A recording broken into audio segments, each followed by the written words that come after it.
We learn how to connect a sensor to Gravio HubKit, and then also how to trigger the action that we have just created to the actually temperature change, for example. For this, I can connect to the local machine,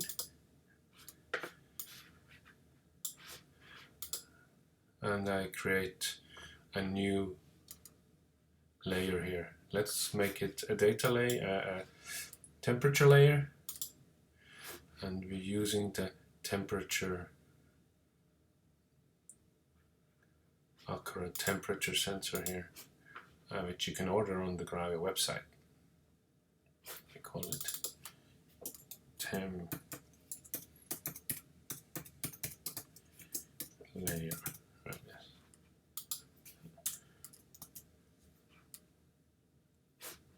And it. Great. Now first we need to pair it with the system. So what we do here is we have a dongle plugged into my Mac. I have one sensor paired with it, but I'm going to pair now a temperature sensor with it.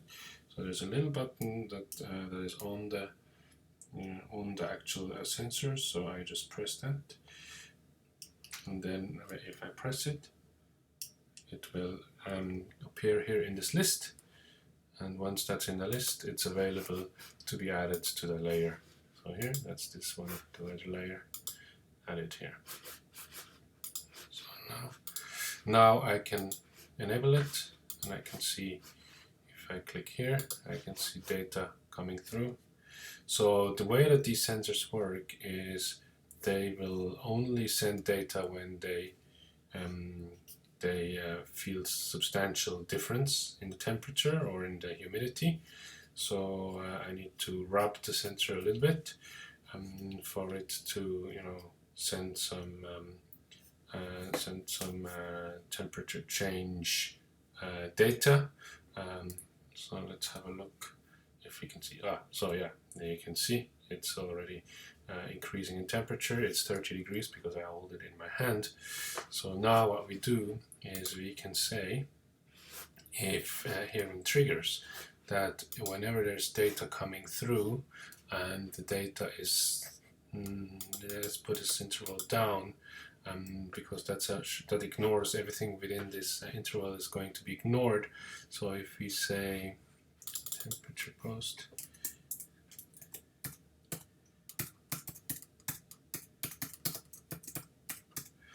right? So here, if the temperature layer and the temperature is more or equal than 0 degrees, let's say, then we should make the HTTP request action. So that's the action that we have just created. We can filter for sender IDs if we wanted to. I only have one sensor, so this doesn't make sense, so I'm just going to send that to that HTTP post. The use threshold trigger, if that's switched on, it will only post the data if there is a change. But if it's not ticked, then it's sending every single one that is outside this interval to the action. So I'm going to add this, switch it on. Now, if we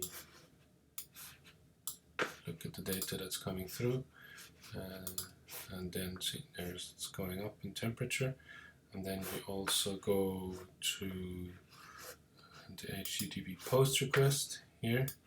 So here we should see that the data that is coming through,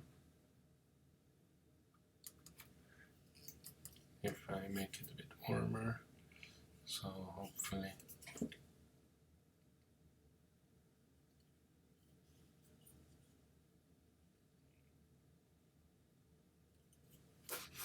yeah, see, new post request has come through, and we can see here temperature has come through. So the new temperatures are all coming through to this endpoint. This is how easy it is to make an HTTP request from sensor data.